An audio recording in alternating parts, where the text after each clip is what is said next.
What's up, everyone? Mankini here with Mankini TV, and I'm here with former co-star of True Lies, Jake Flores. It's Mankini True Lies. TV.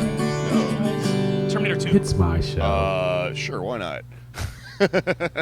How's it going tonight, bud? Oh, pretty good. It was also a really good time playing Mr. Freeze in the Schumacher Batman movie. Ah, that's what it was. Was Schumacher the one with the bat nipples? I think so. I could be wrong. That was a weird time. I'm going off the cuff here, you know. I'd love to actually ask him why he thought like nipples needed to be on the bat suit. Yeah, I mean, I feel like those movies get a lot of guff for, for like, they were campy on purpose, but I think people criticize them as if they weren't, like it was an accident, but they were trying to make a ridiculous film, I think. Oh, absolutely, absolutely. And it's funny that you bring that up with like the way we're at with Batman now. They're like, it's got to be super dark and super realistic. I'm not hating on it, but it's like, can I get my campy Batman back? Right, I'm all about the pow, bang. There's room in the universe for many different Batmen, I think. Absolutely. I mean, that's what comic books are all about, right? Yeah. Gosh, what were they thinking? I don't know. Who knows? Well, welcome to DC. It's your first time here?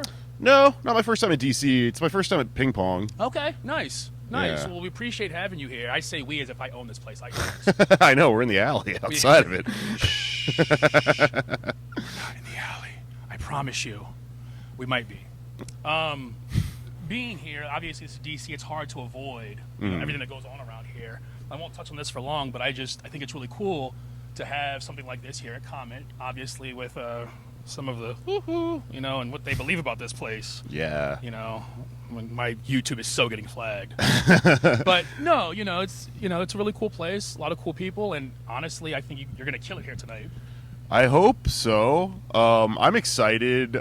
I feel like this is also true of the tour itself, but this was kind of a joke at first that turned into a reality, and to arrive here and see that we manifested this actual, very Twitter-centric, ironic joke thing into a real hangout is very surreal still.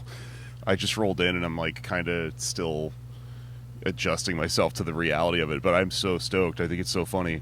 So I want to touch on that. This whole tour basically was like a whole thing that started on Twitter. Like this wasn't like a tour you guys had like cooked up prior. No, I met the E6 guy for the first time the first show of this tour. But we had been like talking and stuff, and like to the extent of like, it started off as like you're just mutual followers or someone. Yeah. You tweet at them.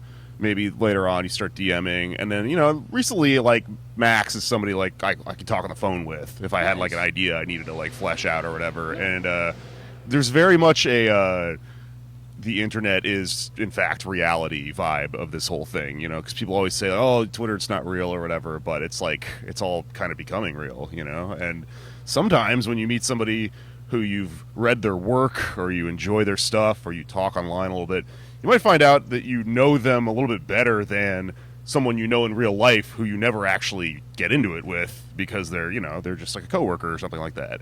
So it's all real. It's all real. Every bit of it is real. Yeah. Nice. So it's safe to say like the Twitter persona we see of Eve 6 is like that is Max. Like what you see there is the same person you get. To some extent. I mean, I think that, you could make like some sort of philosophical argument that there is obviously a difference between like the self that we present in certain ways and like the self. But I mean, if you're asking questions like, is he really like a leftist or something like that? It's true. He's not a bit. Is he? It's absolutely not a bit. Is he really like this earnest thinker and stuff who has, a need to talk about his life's path through this industry's work? Yeah, that's absolutely him, and I like to think I'm doing the same thing, but then there are jokes. I don't know, I'll tweet something 10 times in a row as a bit that isn't real, and those are obvious. I think when they're jokes, they're obvious, and the true self is something to be gleaned from the sincerity of what you're talking about. Absolutely. Well, speaking of Twitter and the jokes, I mentioned this before the camera started rolling. This morning on Twitter, you were tweeting about the New York show last night. You'd gotten somebody in for free, and then they proceeded to heckle you after you got them into the show. Yeah, I'm being a diva, though. I'm being a precious artist. I appreciate everyone that comes to the shows, even if it's somebody that I get in free or whatever. I mean, I was a little annoyed. Still a dick move. Let me start off by saying last night was one of the best shows I have ever been a part of. Nice. I was so stoked. It was mostly perfect, but there was I think someone had hit me up for a photo pass, and then I hooked them up, and I had this thing happen where I was on stage and I was recording a set, which is like, you work with cameras. Yeah, absolutely. It's quite a production, and I was like, oh, I'm getting a heckler. Like, I'm hearing somebody yelling at me, like, every joke I tell. And then I looked down and I was like, that's the camera guy. And I got, can I curse on here? Absolutely, go for All right, it. cool. Juggalo show, of course. Whoop whoop. Whoop whoop. If it's censored, you just whoop whoop over any curse word I say. No, I just remember I looked down and I was like, that's that fucking camera guy. And, but like stand-up is all about making these like really quick snap decisions in the moment. So I made fun of him a little bit. He stopped for a little bit and then eventually started again. And then I was like, I think I gotta ignore him because I realized that I could hear him louder than anyone else because he was like facing me and nobody else in the room could hear it. So if I got distracted and I started doing that thing comedians do where they like get really offended and like, stick on something, would have ruined my set. So I let it happen. It was fine. It was whatever. It was no big deal. Was that the first time you've had to deal with a heckler like that? I mean, I assume that there's hecklers. Absolutely not. Okay. I know that's a weird question. I'm like, what do you mean, dude? It's comedy. Oh, no. And I mean, like, also, I'm doing this, on a rock tour with a rock band in rock venues and stuff. So I don't even really like to get precious about it and get offended because, most of these people didn't even know there was going to be a comedian on the show. And, they don't have like the comedy club experience where like they sit you down and they go, hey, don't heckle you, get kicked out or whatever. They're kind of allowed to yell at me a little bit. So I treat it like a video game, I just single them out and do what I got to do with them and then keep the show moving, All right, rock and roll. Well, speaking of, I mentioned earlier we're in D.C., obviously home of God knows what disastrous politicians. And, I mean, we could sit here probably for 2 days and just talk about everything. Yeah. But you do a lot of political humor. Yeah, I mean, a bit. I have kind of a complex philosophy on that. Okay. A lot of times, I think, because I do political, like, podcasting and stuff, and which my show is, funny, I think, sometimes. Absolutely. That is overtly political humor, sure. But when I do stand-up, which is like my art, that's like where I really live, is a lot of times people will come out because they're a fan of the podcast, and I think that they expect me to be very overtly political on stage and are surprised when I'm not. And I kind of think it's important to not be like that in stand-up for me because, to me, not true 100% of the time, but maybe where I'm coming from, I feel like if you're like an artist and you're overtly political, you could be accused of using that as a gimmick. And the fact that when you come see me, I'm just doing jokes about stuff that I find funny, I think represents that my politics are actually things I believe because I would believe them no matter what I found funny. Absolutely. And that means that it's in the background, and I think sometimes it gets through in like the jokes a little bit, but like if you see a comedian and they're like, doing Karl Marx humor and like communism and stuff like that, like really hard, I feel like catch up with that person a few years later, they'll probably have dropped the bit and moved on to something else because they're using it as a bit. Absolutely. Beliefs, they peek through, like through in the background of jokes. Like I have a joke about Airbnbs. I don't know if I'm going to do it tonight, but it's in my act that I've been kicking around. Just about how like soul sucking and weird they are, and like how like when you're in one, you kind of feel like the presence of the person. Like they know, you know what I mean? Like you try to turn it off, but it like never feels right. Are they watching me? Yeah, right now? and it's just like a weird thought I had when I was in an Airbnb one time, where I was like, people love like just exploiting their homes like this. Oh yeah. And then it turns into a long thing where I'm like, this guy, it basically turns into a joke about how he's like a pimp, and he's like driving around yelling at apartments like, you want to work for a living, because he's addicted to pimping out homes, right? And but this is like a weird abstract concept, and it's the joke came first. Later on, I realized as I was telling it, oh, this is like a this is an anti-capitalist joke. It's about landlords, you know. Absolutely. But it's in the background. You feel me? Yeah. No, it's not the forefront. It's not the base of the joke. No, I get it. I get it. Yeah. Rock and roll. Tonight when you go on, what can we expect? Like, if anybody has been following you on tour, like, are we going to hear some of the same things, or do you kind of switch it up each set? Do you plan things for each city? I figured this out like while doing it. So the first few shows, if you were in any of the first cities, you got a weird mix of experimentation. I always feel like I always deliver, but like I was doing a lot of testing to see what worked, and I think after like third or fourth show, I got a list down and I know exactly how to do this because I'll never do this exact set list again. Mm-hmm. This is specifically tailored towards like hosting this kind of like variety show thing where it's like me and then this like cool queer ska band and then Eve 6, you know. So I mean, I kind of wrote material like about the show too and stuff. So it's like it's a unique thing. I'm going to do 2 sets, one up front before We Are the Union and then one later before Eve 6. And I figured out stuff like, for example, I figured out to put all the dirty stuff way later in the show because people at rock shows they get drunker, you know, and then their attention span goes away. But if you go, hey, do you want to hear something filthy? They're like, yeah, you know, and they come back. So I think I feel pretty proud of the set list now. I think if you come to one of these shows, you're gonna get at least I'm gonna throw everything I have at you. You might not like me, but it'll be the best I can do. It's gonna throw it all at you, all of it. Yeah. All of it's getting thrown. Yeah, and I'm not sure what might come after it. I don't know. I don't want to keep touching on politics, but because I follow you guys all on Twitter and I've been following this tour the whole time because this has been an exciting tour to me. Yeah. You guys were in Towson last Saturday, which was originally going to be the stop I was going to go to. Oh yeah. Came down with bronchitis. It just wasn't going to work out. Sure. You know, and somehow completely missed that this was going to be a date. Like, I don't know how I missed that.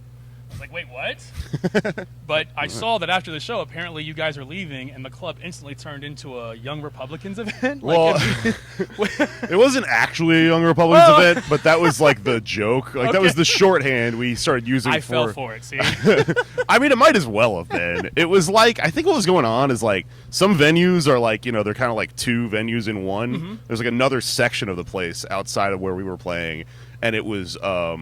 It looked like a college spring break type of thing. Like it was all like these like little, 21-year-old like pop collar douchebags in my opinion. And like, they were beer bonging and yelling and all the horrible stuff. And if I had to take a guess, I'd say it was probably the children of the richest, worst people on earth. No, absolutely. Who are growing up to take over their jobs. Absolutely. I remember I had flashbacks to college, like when I was at that show. I was like, I remember being in college and hating these people when I was their age. You're like, fuck, not again. Yeah. And, there's just that fratty sort of culture is like a permanent fixture in American society, and it's a class thing for sure. Absolutely. And like, that's why I think Reed from We Are the Union started calling them the Young Republicans convention, and I think it's a pretty apt description of what was going on. But yeah, so they had this quick changeover where they were like, when you guys break down your gear, you got to get out quick because we're gonna let all those people in. So we had this like escape from the fucking Indiana Jones temple thing where we were like carrying cases of guitars and shit and like just getting mobbed by these weird drunk kids. But we made it out. Nice. Nice. I dig it. Well, it sounds like, albeit for that experience, it was still a lot of fun. Oh yeah, it's great. Excellent. I love it. Now, when you were in Maryland, did you try any, crab cakes or anything like that? No. Any seafood? I drank some Natural Bohemian, which Okay. I'm a fan of. I always like to drink the local swill. And but as far as food goes, weird thing about touring is like I think it appears to be a vacation to some people. So like they'll, when your friend is going to a town, you go, oh, you should check out the beignets in New Orleans or whatever. And I mean, you do. I ate some alligator when I was in New Orleans, so I definitely do get to try things out. But I don't want to sound like a precious artist when I say this, but there's a lot of work that goes into this. Absolutely. So often you're working for 12 hours a day, and then someone goes, "Did you get the local thing?" And you're like, "No, I played a show, and I got drunk, and I went to some bar," and that's pretty much the experience. Or you're like, I slept for 12 hours because I've been on the road for 19. Yeah, but I went to some cool bars in Baltimore Nice. that night. Well, Yeah, Baltimore's got a great scene, great, independent bars, not a bunch of chains and stuff, really nice art scene as well. So, really cool and similar to downtown DC, albeit with, a lot of the condos and $1 million homes going up everywhere. But what are you going to do, right? Yeah, You could just burn them all down. wink, wink. Yep. I didn't say that, YouTube. I'm not encouraging anything. Wink. That stuff's happening everywhere. It's another thing about being on tour, man, is you see like, the gentrification process happening everywhere, and like the inevitability of it, with regards to capitalism. Not to get too deep into the theory, but No, it's completely fine. Man. You don't have to hold back in here. Listen, I'll be I guess first and only because it's Mankini TV. If you find another Mankini TV, then you tell them like, "Fuck you, dude. I know the real one." yeah. But no, keep it real on here. I mean, it's what's going on. I was reading today. Apparently, Boeing is moving their headquarters from Chicago to Arlington, Virginia. Really? Okay. Cool for jobs, I guess, whatever. But all that means is the property value that's already in the millions is going to go even higher. So no one's going to be able to live there. Yeah. It's ridiculous. Yeah, for sure. It's so depressing. I've always said it, and you don't have to like it, but the rich get richer while the poor just keep dying. It's true. So here I am with my little punk vest I made with my Eat the Rich and my Capitalism Kills, There you go. patch with, my camera or whatever. But, fight the good fight when you can, right? That's right. Keep fighting. What's the craziest thing you've seen on this tour? Have you seen anything crazy? Oh my God. So many things.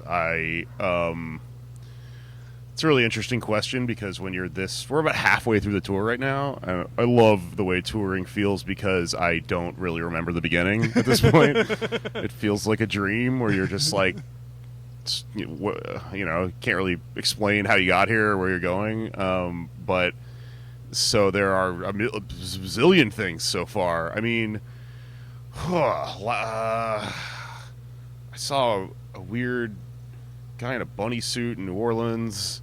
I saw last night was pretty bizarre because Eve 6 did a song with one of my favorite musicians. Patrick Stickles is in a band called Titus Andronicus. Okay. I'm a big fan of them. And what was funny about it is that I think I'm probably the biggest fan of that band on this tour. So this guy who I've listened to all his records is just hanging around the bus. Everybody else thinks, they were like, is that a roadie? Like, they didn't know who he was. And I walked into the bus at one point, was talking to him, and I was trying not to nerd out, and then he was also talking to a very obscure, weird Twitter person who also came to the show, and like none of us knew each other before the situation, but we just kind of had this very surreal, like, good banter going on, and I just felt like I was dreaming, What else happened? A friend of mine brought a fake bottle. He's into like wrestling, like pro wrestling. Okay, nice. He has like prop stuff. He brought a fake bottle to the show in Austin, and I was like, "Do you want to use this?" And I broke it over my head at the end of the set. Well, actually, I had my friend rush the stage and break it over my head as a joke. Like randomly, like just had him run up there and break it over your head? What I did is I was doing material about the Will Smith thing, and I was joking about it, and then as a callback at the end, he yelled, "Take my wife's name out of your motherfucking mouth," and then he smashed it over my head, and then we're like, "Get it?" It was kind of dumb, but it was a good time. Nice. Yeah. Nice. Rock and roll. Well, look, I know you don't get to eat a lot, but here on Mankini TV, I always got to ask. It's my go-to question. Pineapple on pizza. I'm into it. I love it. All Yeah. right. I'm half Mexican, and I think that we're a little bit more creative with the fruits than a lot of No, absolutely. people, So it's never bothered me. I think it's cool. I like it with jalapenos too. Oh, you're my guy. I ordered a pickled jalapeno pizza, and There you go. Yeah. Oh man, if you haven't had the pickled jalapenos, by the way, in there, have them. They're homemade here in DC. Cool. Yeah, I'm gonna Delicious. try it out pretty soon. Yeah. Hell yeah. Well, look, I said this earlier, and I got to jump into it just to ask you. You know what's up with juggalos? Like, you ever? Oh, whoop whoop! Of course. Whoop. I don't know. I mean everything, but I think I have a probably better than average understanding of the culture, and being a political person, as well. I've kept track of over the last few years and through the Trump administration and everything, the fact that juggalos have proven themselves to be excellent comrades, in my opinion. Oh, yeah. Showed up to fight the good fight. I think it's extremely cool, and I understand the need for, a community and sort of like, something to come together around that's maybe like artistic and fun and funny, and Absolutely. sort of like a secular religion type thing. So I'm a big fan. Nice. You think we could ever get you at the gathering one year? I've been trying. Really? Yeah, I always forget because I don't. If I have festivals, you have to kind of apply to them in advance. But I met a booker at one point, and I remember being at a party and be like, "Yo, let's do this," because they do have stand up. Oh, they do. I was gonna get right into that. They do stand up comedy all 4 nights. Yeah, and I'm not afraid to have things thrown at me. I understand that it's a sign of love from the Juggalo people, and Sometimes it is. Other times, listen. I'll be the first to admit, as juggalos, everything isn't as great as we try and paint it, and I get it. Some of the things you see are you're just like, what the fuck, man? I get it, but it is what it is. Yeah. I mean, I'm also somebody who would do it just for the story. I just think I want to go to the gathering. It sounds fun. Funny story about a comedian who was terrified to come to the gathering. I was there one year, and Jamie Kennedy was supposed to perform. Yeah. And they came out 40 minutes into him not being there. They were like, sorry, we don't know where Jamie is. And so you're like, all right. Everyone's like rolling out. And the guy that was hosting the tent comes out and goes, hey, Jamie's in the trailer. And we're like, what the fuck? So a bunch of us hung out like right by the rail just to see him walk out. We were like, hey, man, like, what's up? He goes, you guys really wanted to see me? And we were like, yeah. And he goes, for real? And we're like, yeah, dude, we came here to see you. And he's like, I thought you guys like hated me. And we're like, what? Why did you think that you guys like throw things at people? I was like, but why did you think we hated you? He's like, I don't know, man. I didn't think I fit in here. And I was like, then why would you even accept the booking? And Jamie Kennedy like gets on a megaphone. He's like, I'll tell jokes on a megaphone. And security's like, hey, man, like we got to cut the lights out in this tent and everything. So he stood by the rail and like told a couple of jokes and took some pictures and talked with everyone. But it was just this thing where I was like, you signed up, you booked, but then you were like, oh no, I can't do that. And then you hid in the trailer, and Yeah, that's crazy. I mean, who knows what was going on in his head at that point. It's Jamie Kennedy. I don't think anybody knows. but it couldn't be me. I think I've done enough stuff like this that like it wouldn't. I'm surprised I haven't done it at this point. I'm on You're tour. literally like, wait a second, why isn't it? What do you mean? I think it would fit pretty well in my resume. I'm touring with Eve 6, an alt rock band from the 90s right now. I play festivals and stuff. I want them at the gathering too. Juggalos in their music video. The girls in the Juggalo makeup. Oh yeah. Max is down. All right, I'm going to talk to him about this. So, yeah, I don't understand why these things don't happen. You know who I'm talking to. I'm going to come and email you tonight. You're not going to see this when the time is right, but I'm going to email you. Jake Flores, Eve 6, do it. Just do it. Put it on the gathering. It's the gathering of dreams this year, and this is my dream. This is his dream. It is my dream. This is their dream. You want to talk about your podcast real quick? Yeah, sure. How did that all get started? My main show, Pod Damn America, it started very organically. Okay.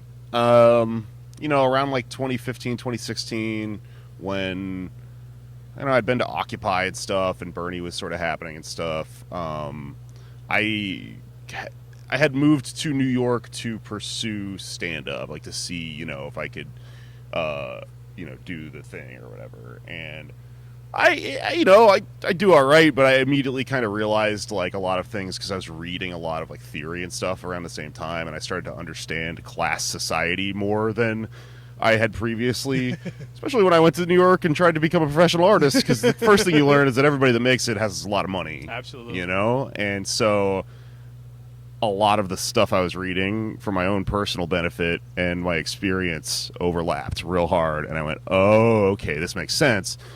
And I also decided, stand-up is a lifelong thing for me. And there's this culture in stand-up of like, comedians say, oh, you got to grind. You got to do nothing but sets all the time, right? And that's like fine, but like, if you do that for years, you might go years without reading a book or something. And also when Trump got elected, I was like, well, if I'm going to be a comedian, I want to be one that has takes or is, you know, has some semblance of a fucking point of view that is informed at all. Like, I should probably, like, you know, work on that part of myself or whatever. And I think a lot of comics don't do this. And a lot of artists are very passive, you know, and they go, oh, I'll just vibe it out or whatever. But, like, I think it's important. So, and I found myself in this conflict, though, where it's like I was working at my day job, doing sets at night, and was, like, you know, trying to read and stuff and learn, you know, about history and theory and stuff like that. So I decided, oh, you know what I should do is, like, turn into a project. That kind of motivates me. And also, if I'm lucky, you know, I can make money off of it, and then it turns it into a thing where I can do it more and learn more, you know. And so, like, the idea was kind of like, it's a, you know, it's learning in public. It's a study group kind of thing, but also it's comedians, so we can make it entertaining. Absolutely. Is the idea, you know. I don't know if it always works, but that's the premise, you know. And that it was going pretty well, and it was just like kind of a side project of mine until this thing happened where actually Cinco de Mayo, which is today, back in 2017 or 18, something like that, I tweeted this joke, long premise about, you know, part of it being that you should be able to murder an ICE agent. And then Homeland Security came to my house. Wait, is that part of the joke, or are you being serious? No, that happened. Oh, shit. That really happened. And when that happened, you know, since I am a comedian and I'm online a lot and stuff, I was sort of able to spin that into more material and went and talked about it. And I used it as a, you know, an opportunity to go talk about ICE and Homeland Security on other people's platforms and stuff like that. And that really got the show off the ground. Because I guess, you know, people, it was an opportunity. It's weird, you know, I'm anti-capitalist, I'm a leftist, I'm also a bit of a carny. Like, I understand capitalism because I have to work in it. Absolutely. And absolutely. that, with doing stand-up, you're very much like a carny, you know, you have to shill, you know. So I knew, okay, here's the moment I can sort of put my little soapbox down and go, if you liked this, you know, I got a deal for you. You can listen to my show, and if you like it, you can give us a little money and keep it going. And I think, you know, we try to operate as fairly as is possible under capitalism, you know, and we don't have sponsors or anything. We don't have ads, you know. It's like a co-op or something. So it came together with a few comedians around me who I enjoyed and who were involved in leftist organizing and stuff, and it's been going for years. Nice. Yeah. Nice. Well, rock and roll, and I hope it keeps kicking. I'm enjoying it. I'm enjoying you. I'm gonna really enjoy you tonight. Don't take that the wrong way, or take it the wrong way. Hell yeah. Maybe I will enjoy Jake Flores tonight. Who knows? You don't know. You don't know don't. what happens when this camera goes off. You don't. Okay? You've seen me at the gathering. You know how blackout drunk I get. I'm sure Jake gets blackout drunk sometimes. Oh, yeah. It's not the point. Jake, I want to thank you, seriously, for absolutely. hanging out with me, talking with me, chatting. You know, I know, I catch people off guard sometimes and hitting people up on Twitter, bugging them, you know, is a weird thing. And some people are like, hey, man. And other times it's like, yeah, man. You know, I'll talk to you like, oh, all right, cool. So I really appreciate that. Oh, this isn't even the weirdest thing that's happened to me, like, today. You're fine. You're literally like bottom 100 of like weird things today. When you asked me that question about weird stuff I've seen, it's like almost too many things came to mind. I'll have to see if I can remember another one and tell you later. But no, man, my life's crazy. So I meet guys like you all the time. His life's crazy. His life's crazy. Look, I'm Mankini. This is Mankini TV. This is Jake Flores, who wasn't in True Lies, but did star in Neverending Story, Part 2. Sure, yeah. Jake, thanks again. Anything you want to say to anybody out there before we go? Oh, yeah. Follow me on all social media. My handle is @FeralJokes. Feral like an animal, jokes like jokes is an anagram for my name. And listen to my podcast, Pod Damn America. My other one's called Why You Mad. And catch a show if you want to come out and see some stand-up. I'm touring with Eve 6 right now. I also have a live show I run back in New York City, and I put dates up on my Twitter and stuff. I tour. I'll be around. Maybe the gathering someday. Whoop, whoop. Whoop, whoop.